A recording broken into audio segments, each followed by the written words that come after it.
The sky was bleeding when Dane Carroway's ship broke through the upper atmosphere. Through the cracked viewport, he watched the horizon churn with a bruised crimson storm. The winds writhed like living things, coiling around each. Other streaks of black lightning flashing between them. His fingers tightened around the controls, knuckles pale under the gloves, as if his grip alone could keep the Marlin steady. He'd seen hellscapes before, acid rains on Zeta-3, frozen methane hurricanes on Valis, and walked away each time. That's what people said about him. Dane Carroway walks away. Always. It had become something between a legend and a curse. But this felt different. The ship groaned as the first shockwave hit, metal plates shivering under the force. His instruments screamed warnings. Atmospheric density at critical. Hull temperature spiking, compensators straining past safe. Limits. Dane let out a dry laugh under his breath. He'd chosen solitude for a reason, but dying alone on an unnamed rock hadn't exactly been part of the plan. Somewhere in the back of his mind, between the alarms, he thought of his sister, Kasha. The last words she'd said to him before he left on this run. You'll keep running until something finally catches you. Something caught him then. A roar like the tearing of the world itself reverberated through the Marlin as the silica storm slammed into the hull. The windshield bloomed with a web of cracks. The air shimmered with heat and grit. Warning lights flooded the cabin in red. He didn't even feel the floor drop away. Only the sound of steel screeching like a wounded animal and the sensation of his stomach flying up into his throat as the ship spun out of control. Dane didn't hesitate. His hands moved on instinct.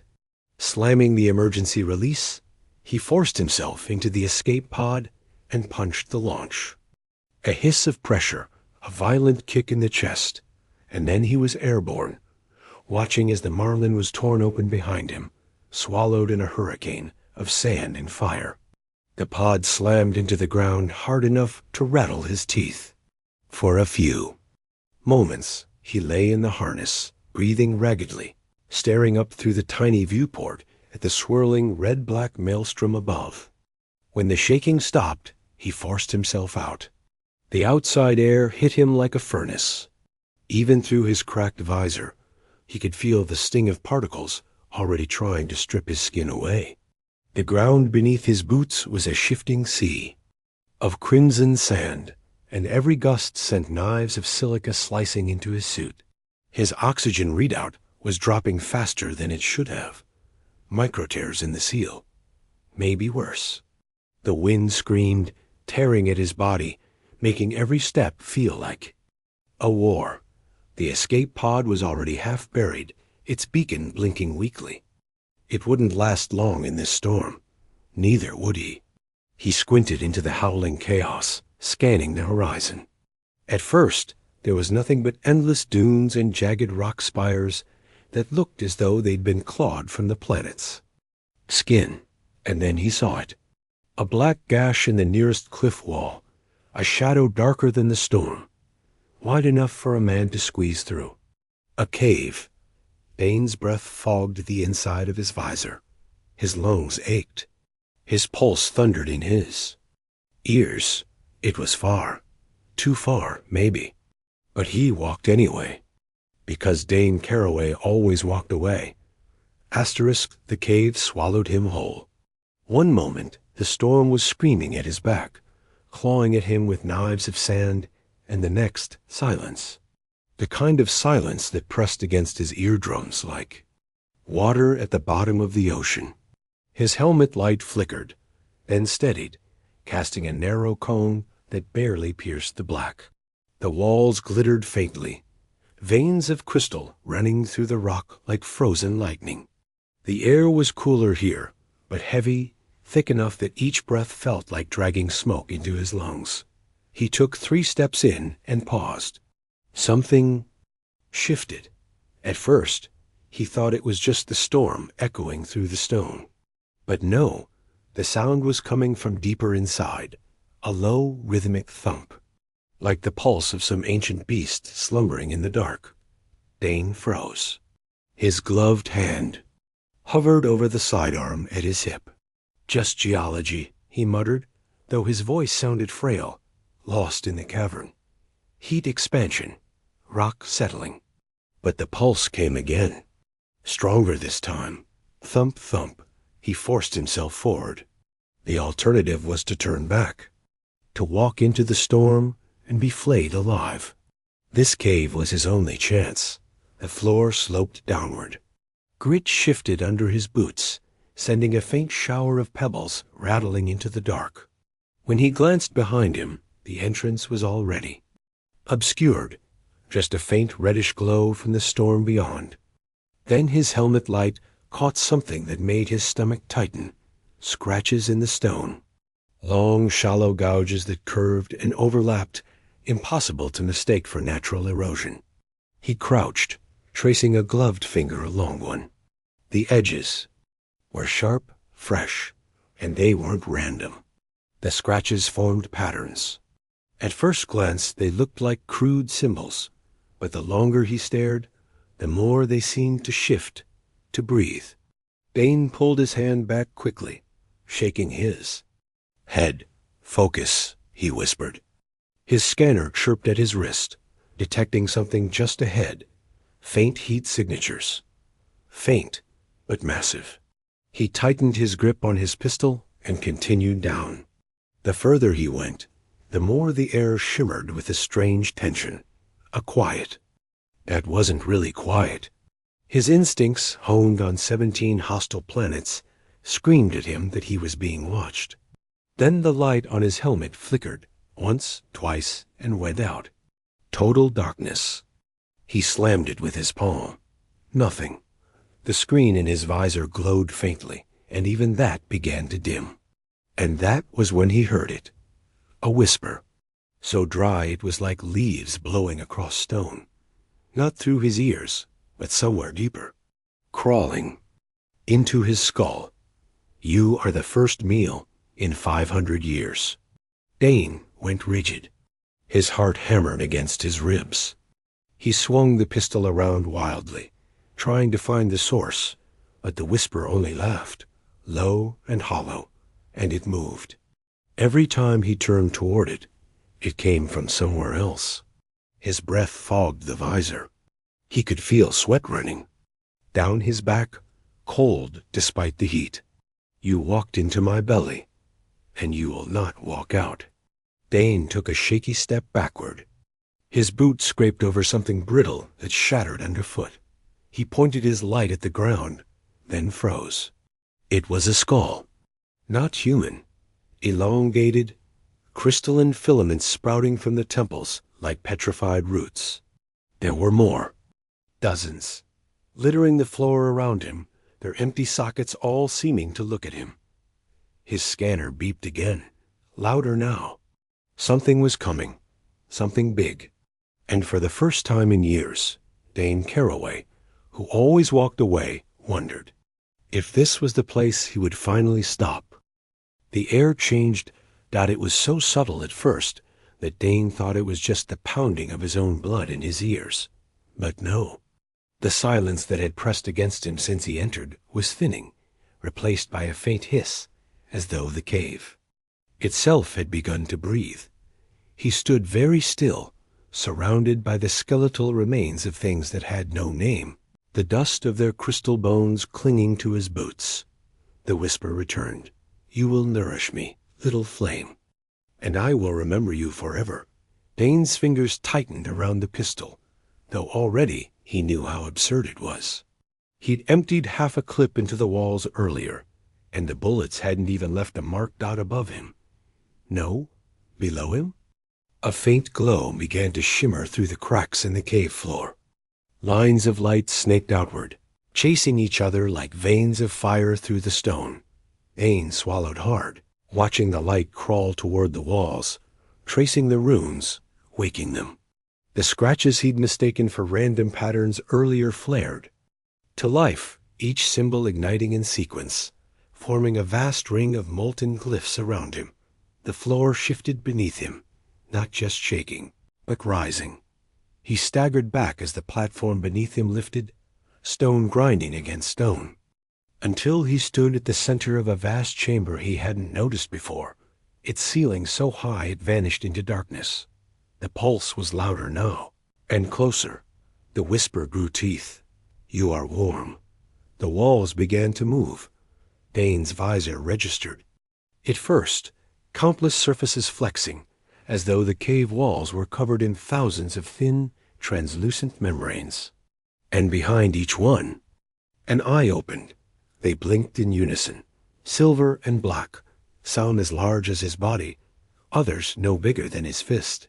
They watched him with silent, infinite patience. And then something stepped out of the wall. It didn't walk so much as unfold, peeling itself away from the stone like wet parchment. At first glance, it seemed like a shadow given weight, taller than 3 men, with limbs that bent the wrong way, its body veined with the same glowing fissures as the walls.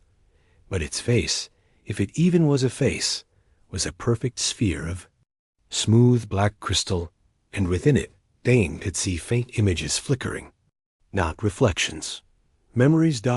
And among those memories he saw himself, his ship breaking apart in the storm, his escape pod tumbling down, himself crawling into the cave, all from above, as if he'd been watched since the moment he arrived.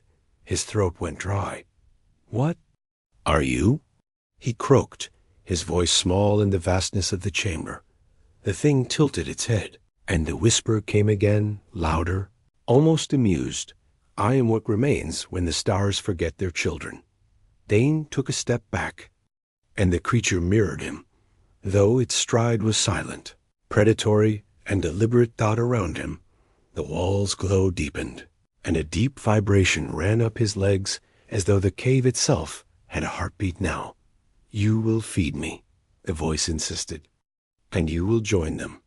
On cue, the floor around the platform cracked and fell away, revealing what lay below, a chasm lined with thousands of crystallized shapes.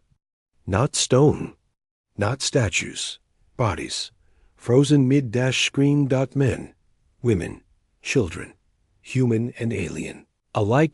Every one of them fused into the walls, their faces stretched in agony and awe, their eyes faintly glowing with the same silver light. Dane stumbled to his knees, his stomach churning. Above him, the creature leaned down, its spherical face just inches from his visor. In its depths, he caught another glimpse of himself, but changed. His skin fractured like stone, his eyes glowing like the rest. Then, almost tenderly, the whisper said, "You are already halfway mine." The pulse quickened. The chamber thrummed with life. And Dane Carraway, who had always walked away, felt for the first time that he had nowhere left to run. ChatGPT said. The glow from the chasm below him brightened, licking at the edges of the platform like a slow, hungry fire. Dane scrambled backward, his breath catching as his boots slipped against one of the strange glowing runes now embedded in the stone. The air was thick with heat and something stranger, a faint metallic scent like copper and ozone that made his tongue go numb. And then the platform began to lower. Not fast, not merciful. It descended inch by inch, and the walls around him started to close, as though the cave itself was folding inward, sealing him into the creature's embrace. Dane forced himself to stand. His pistol was still clutched in his hand, though his shaking fingers betrayed how useless he knew it would be. The thing above him, a shadow with its crystal sphere of memories, tilted its head again, and as he raised his weapon, it made a sound like laughter. But this time, the whisper didn't come into his mind. It came into his bones. "There is no more you, only we." The sensation was like a hot needle threading itself through his spine. He gasped, dropped the pistol, and clutched at his chest as the light from below flared so brightly that it painted everything in silver. His visor chimed. Warning, elevated neural activity. Warning, internal temperature critical. Then the whisper spoke again, and this time it was not amused. "Resist if you must. You will only make me hungrier." The walls, no, the eyes in the walls began to weep. Thin, glittering strands of crystal oozed downward, stretching toward him like spindly fingers. They struck the stone where he'd stood a moment before, shattering into jagged shards. Dane stumbled to the edge of the platform, staring down into the chasm. The bodies below began to move. Not all at once, but here and there, fingers flexed, heads twisted, eyes opened, their pale light catching on the walls, and the whisper became a chorus. "Join us, join us, join us." Dane fell to his knees, pressing his hands over his ears, even though he knew it was futile. The voices were inside him, clawing at the thin walls of his mind. "Shut up," he growled, his teeth gritted. "Shut up." And then it stopped, all at once. The silence was even worse. When he dared to look up again, the creature had moved. It loomed above him now, its limbs folded back into the walls. The crystal sphere of its face floated free of its body, descending until it hovered just before him. And then it shattered. The shards didn't fall. They spun around him impossibly fast, forming a spiral of light and darkness. And in each fragment, Dane saw something different. Images of cities burning, skies full of dying stars, ships like great knives carving through clouds of glass. And at the center of it all, always this cave. A woman's face appeared in one shard, blue-skinned, silver-eyed, her mouth open in a silent scream. In another, Dane saw himself, but his skin was splitting, his eyes already glowing, like the walls. And in the last, he saw something he didn't understand. A door, carved from black stone, standing alone in the void, covered in those same shifting glyphs. The voice came back, not a whisper now, but a roar. "Do you see? You are the key. You have always been the key." The shards slammed together around him, encasing him in a prison of light. And then the platform plunged. He fell through the air, past the writhing walls, past the glowing bodies, into a deeper darkness than he thought possible. But even in the black, he could still feel it, the pulse. Closer now, not waiting anymore. Running will not save. You are already opening the door. And this time, Dane Carroway didn't know if he even wanted to close it. The fall ended without impact. One moment, the blackness was rushing past him in a deafening roar, the walls streaking with light like molten veins. Then silence, stillness. Dane was simply there, suspended in nothing. It was darker than space, but somehow alive. The void around him pulsed faintly, as though some titanic heart beat just outside the reach of his senses. And beneath his boots, no ground, no platform, just an invisible surface that yielded slightly when he shifted his weight, as though he were standing atop the skin of some enormous sleeping thing. The air, if it was even air, was thick, cloying. Each breath carried a faint taste of copper and dust above him. The shards that had encased him earlier still hung in a slow spiral, their jagged edges catching faint, sourceless light. But now, each shard watched him, eyes, hundreds of them, silver, black, infinite. And then came the voice again. But now it was no longer a whisper or a roar. It was something deeper, something inside him. You have crossed the threshold.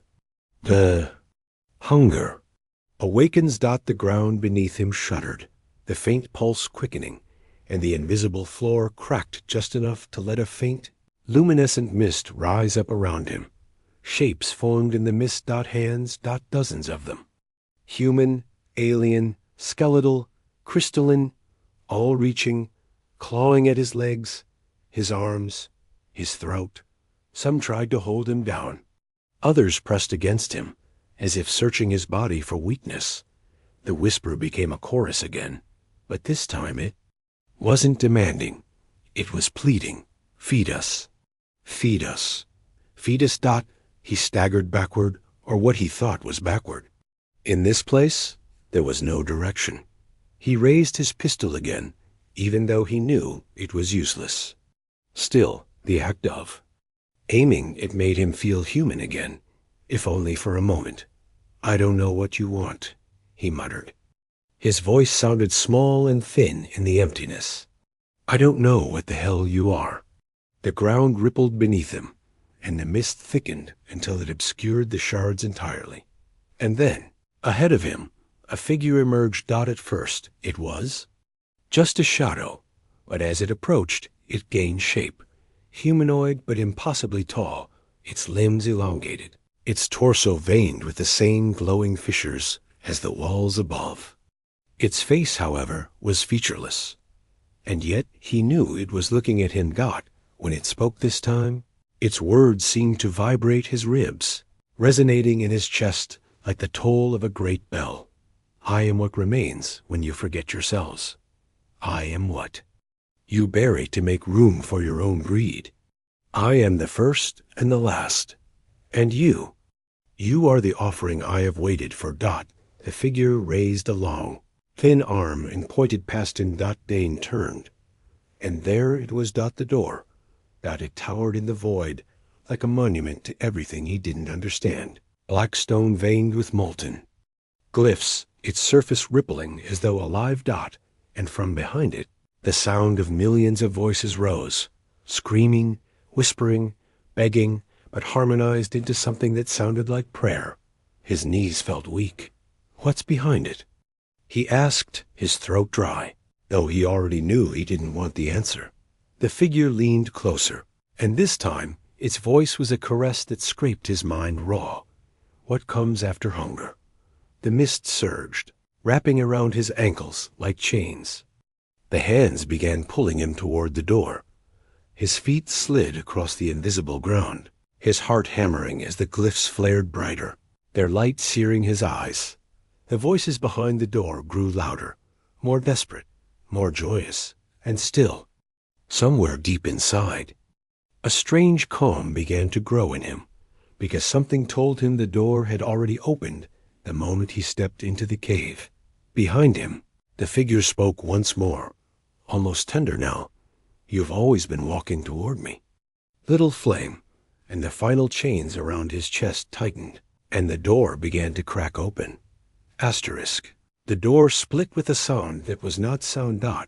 It was as though the entire void drew a single, shuddering breath and exhaled through him. Crack widened, spilling a white-gold radiance, so blinding Dane had to shield his face with an arm.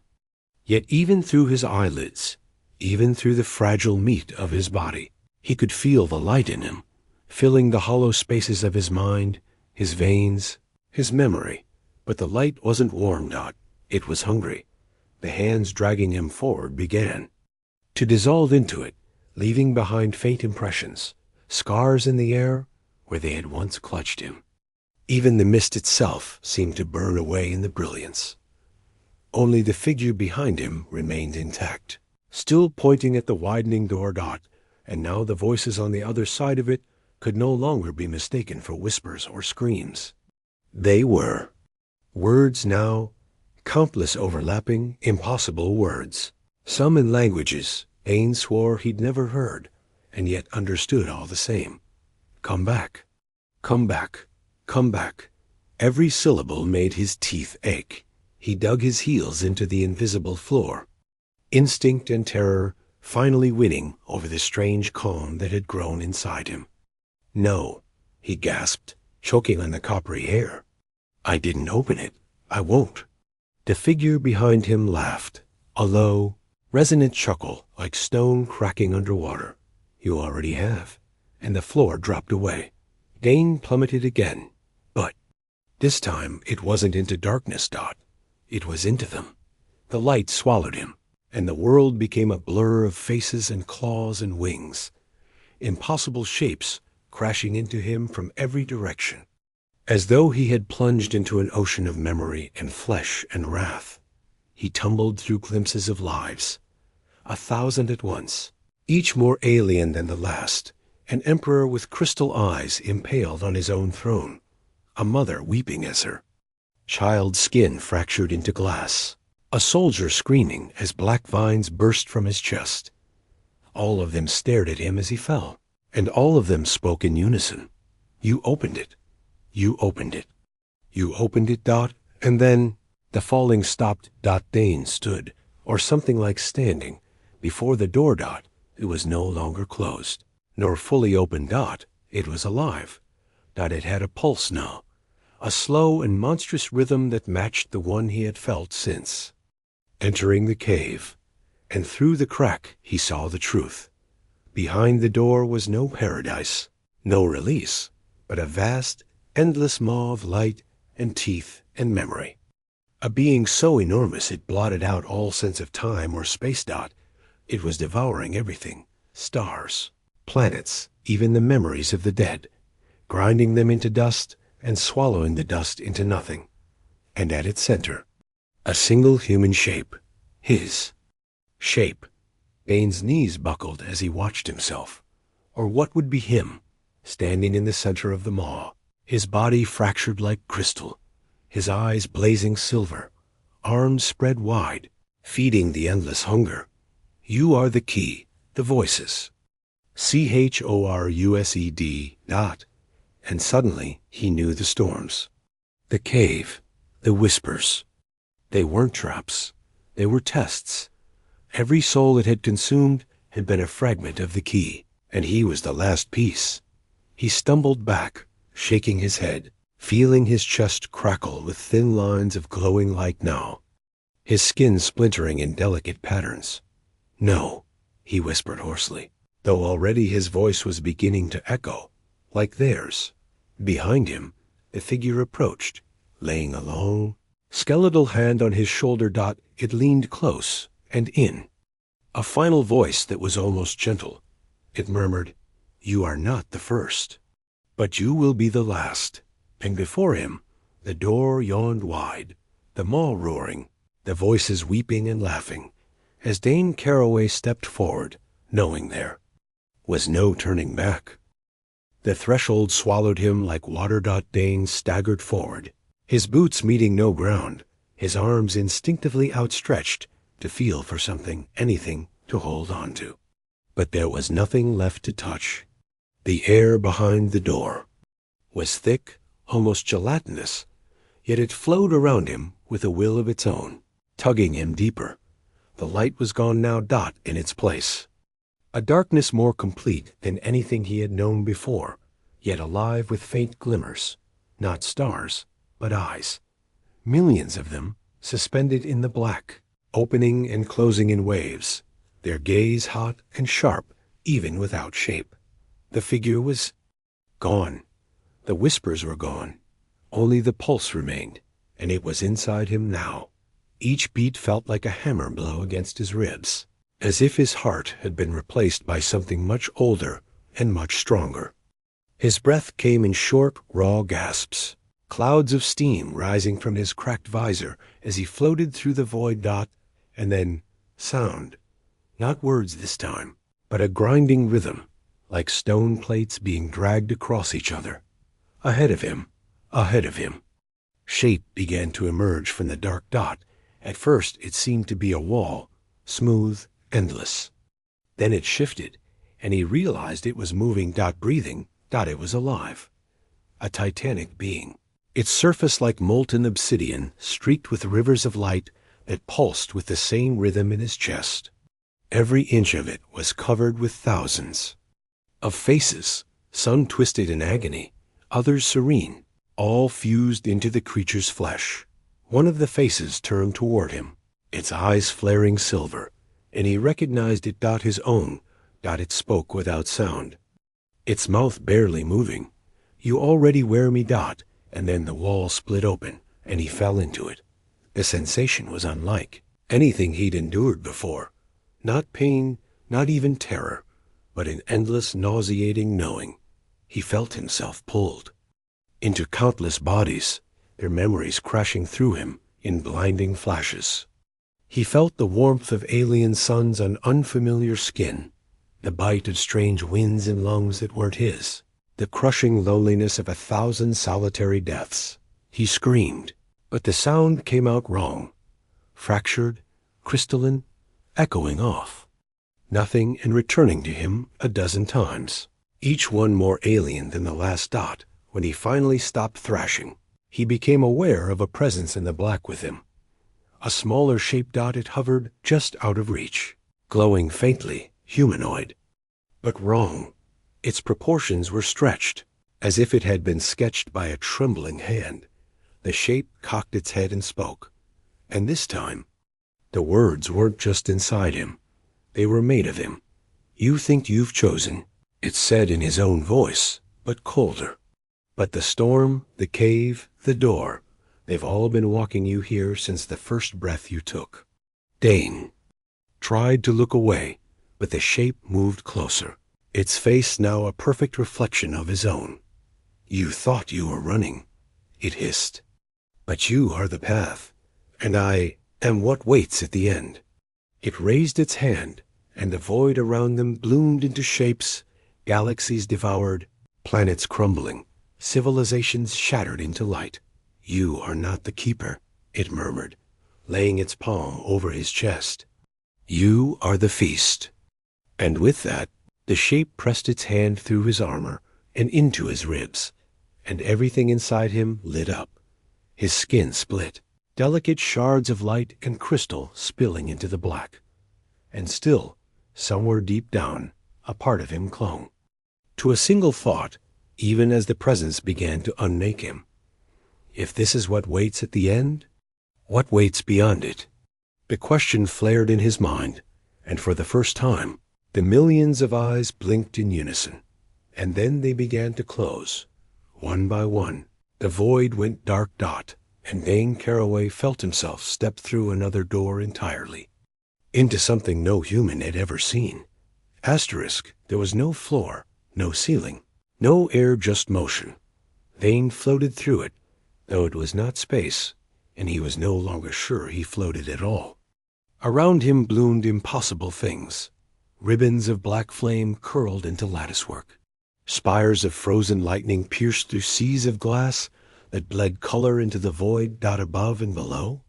A river of shattered moons flowed in a great arc, each fragment trailing faint silver mist, and all of it pulsed in time with him, no longer around him, not in him. Every beat of his heart sent ripples through the vision, warping it, feeding it dot, and somewhere inside the swirling ruin of light and dark, he felt it watching, not the whisper anymore, not the figure, not even the hunger dot, something else, the end of the hunger. Ah, presence so vast and silent, he only noticed it when the world stopped dot, everything froze. The glass seas hardened mid-wave. The moons halted their slow drift. Even the faint river of his own breath hung before his lips like spun crystal. And then the voice came not in his mind, but as a roar that cracked the sky. "You have passed the gate. You will open the last seal." A circle of fire ignited beneath him, searing through the void with blinding force. The heat wasn't physical, but it remembered what fire was, and in that memory it burned. Dane dropped to his knees, if knees even. Existed here, hands clutching at his chest as the cracks in his skin widened, veins of molten silver spreading through him like ivy. And then, from the shadows at the edge of the circle, something began to emerge. At first, it seemed to crawl, limbs dragging, wings fold, but then it stood. It rose higher and higher until it stretched beyond sight, a thing of eyes and edges and darkness stitched together by light. Its chest opened like a wound, revealing an infinity of smaller forms writhing within. The presence moved closer. Dane felt it before he saw it, a weight pressing down on his ribs, his skull, his thoughts. The closer it came, the smaller he felt, not just physically but historically, as though all his choices, all his memories, had always been leading to this one final instant. You, it said, not whispered, not thundered. The words simply happened, everywhere at once. Your kind scattered me. Your kind buried me. But you are faithful. You came back. It raised one vast hand, and every eye in its body fixed on him, unblinking, merciless. Dane tried to answer, but his jaw refused him. His voice was not his anymore. The creature leaned close, and the last of the void seemed to lean with it, collapsing into its shape. You wear my scars, it hissed, its breath like frost on the inside of his skull. You bleed my memory. You will finish what your kind began. Open the final seal. Let me wake. At his feet, the circle of fire split open into 7 jagged points, each marked with a glowing sigil that twisted when he looked at it dot above him. The presence began to splinter, dozens of shapes peeling from its body like shadows from a flame. As each fragment descended toward him, clawing, grasping, merging, he finally understood what waited beyond the door. It wasn't just hunger. It was home. And when the final fragment entered him, the last of his breath left his chest, replaced with something colder, older, and infinitely patient. The circle beneath him blazed, and the final seal began to crack. The void howled in approval. And Dane Carroway opened his new eyes and smiled. The crack beneath him widened. At first, it was just light leaking through, sharp, merciless, a white so bright it erased color. But then came the sound. A great low note, deeper than thought, vibrating up through the fire circle and into Dane's. Bones. It was a sound that knew him, that reached back through his memories, his mistakes, and his unspoken questions, and split them open like old wood. The seal was breaking, and he was the one breaking it. Above him, the vast shape, that impossible conflagration of eyes and limbs and wounds, was no longer standing still. It was unraveling, its edges frayed like torn flesh, its center spitting open to reveal yet more, as though every layer of its body was just a door to another, larger layer. And now, all those doors were aimed at him. Dane tried to move backward, but found no ground left. The circle of fire beneath his feet dissolved into ribbons of molten symbols, which wrapped around his ankles and calves and pulled him toward the center. You are not the keeper, the voice rumbled. The first voice, the one that had whispered to him in the cave. You are the key. Dane gritted his teeth as pain tore through him, but when he looked down, he saw it wasn't blood running from the cracks in his skin now. It was liquid light, pure and searing, pouring out of him like he'd been hollowed. Out long ago, waiting for this exact moment. The sigils around him blazed higher, and above him, the creature opened what might have been its mouth. Except it wasn't a mouth. It was a sky. And from within, it came something far worse than hunger. Memories, endless and alive. They rushed down into him, one after another. Entire civilizations, torn from the past and stuffed into his mind until his skull felt ready to burst. He lived through empires that rose and fell in blinks. He screamed with voices that weren't his. He died, over and over and over, in 1,000 ways across 1,000 worlds. And when it was done, he could still hear them all, whispering inside his ribs, You opened it. You opened it. You opened it. The creature leaned closer, its infinite face filling his vision. You carry us now, it breathed, but it was no longer just the creature speaking. The voices of the millions trapped within it joined in, a harmony of despair and desire. You are the vault. You are the gate. You are the feast. And the final crack beneath his feet split completely open into a chasm that seemed to have no bottom. Below him was not darkness. It was a mirror. And in it he saw himself, or what he was becoming. A body of shattered crystal and fire, a crown of burning sigils above his head, his chest a window full of screaming faces. The presence behind him, now larger than galaxies, reached down with its burning hand and pushed, and Dane fell into himself. The mirror shattered, and the thing inside him, the thing that had waited 500 years in the silence, starving, patient, finally stepped forward, wearing his skin.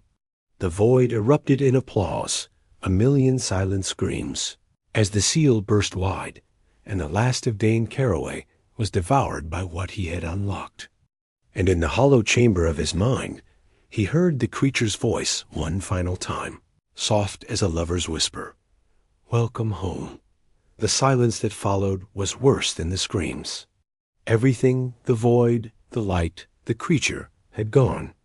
Still, Dane stood at the center of it all, yet not quite himself anymore. His hands, if they were still his, glimmered like cracked obsidian shot through with rivers of liquid fire. His reflection in the splintered mirror, below no longer, flinched when he moved, because it was no longer a reflection at all. It smiled back at him, and for the first time, he realized the smile felt good. Around him, the countless eyes began to close, one by one, not in fear, not in disgust, but in reverence. The presence that had loomed over him, the titanic thing, of doors and wounds and memories, now knelt, if such a being could kneel, its impossible limbs folding inward, its vast head lowered toward him. The air, though it wasn't air, crackled with reverent energy, the kind of stillness before a cathedral bell rings. You are no longer the key, it spoke, its many voices layered into one. You are the door. And then they began to come. From every direction of the void, every jagged horizon, every torn starfield, shapes emerged. Hundreds of thousands of them, crawling, flying, swimming through the black, each one glowing faintly as it approached. They came in silence until the first one, a crystalline figure with no face and wings of smoke, stopped before him. It reached out and touched his chest. Where it touched, the faces screaming inside him went quiet, their light dimming, then melting into the black. Then the next one came, and the next, each one touching him, offering itself, vanishing into him, and as they did, he felt himself grow. He felt their memories, their histories, their entire being pour into him, until his body was no longer. His body, until his mind was no longer alone. They became part of him, and he became something else entirely. Something terrible, something beautiful. And still they kept coming, a line of lost souls stretching to infinity, all of them pressing their essence into him, and still he hungered for more, until the void itself began to crack. Fractures split across the black expanse like lightning, and through those fractures he glimpsed other worlds, lush and bright, unaware, and he understood. The seal hadn't kept the creature locked away. It had kept the universe safe from him. The presence behind him laughed, a deep and shattering sound that made his own ribs ache with power. You are no longer the vault, it said, almost tender. You are the hunger. You are the storm, and now you walk. And then the cracks in the void exploded outward. Dane, or what he had become, stepped forward. The void fell away, the fractured world spinning beneath his feet like fragile glass. His reflection followed him now, no longer trapped in the mirror, but walking at his side. A twin of fire and crystal, grinning. He raised his new hand, fingers sharp with light, and the first star trembled at his command. Behind him, the void roared his name, though it wasn't Dane anymore, and the doors of the universe creaked open. And with a voice that was no longer his, he whispered into the newborn silence, "It's time to eat."